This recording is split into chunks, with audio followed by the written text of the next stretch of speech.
Michael never meant to hurt her. He worked long hours because he had to, because dreams don't feed themselves, because bills don't wait for love to feel convenient. His job demanded nights, deadlines, calls that rang past midnight. It demanded pieces of him he didn't know how to keep separate from his marriage. At first, Clara understood.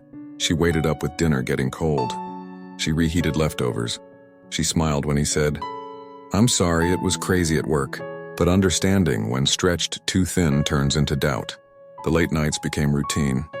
The missed calls became excuses. The distance between them grew wider than the bed they shared.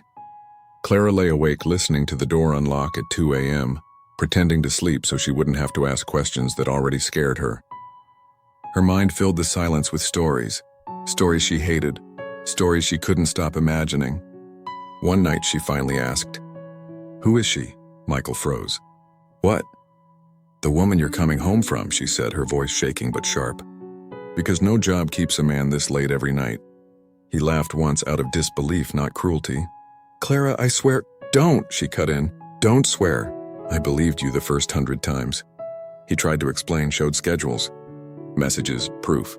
But trust, once cracked, doesn't listen to logic. It listens to fear. She started checking his phone, counting minutes, watching his expressions like evidence. And Michael, tired, misunderstood, wounded, started staying later not because of work, but because home no longer felt like rest. Arguments replaced affection, accusations replaced kisses, silence replaced love. One evening, after another fight that ended with Clara crying and Michael staring at the wall, he said quietly, "I'm killing myself trying to provide, and you think I'm betraying you." She whispered back, "I'm killing myself waiting, and you're never here."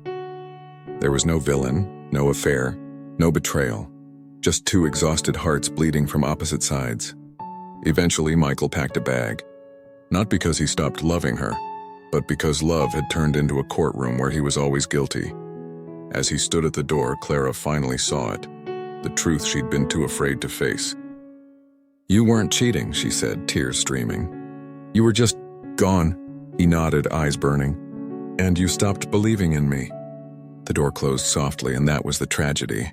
Not that love ended because of infidelity, but because work stole his presence, fear stole her trust, and neither knew how to save what they were slowly losing. Some love stories don't break loudly. They fade, one late night at a time.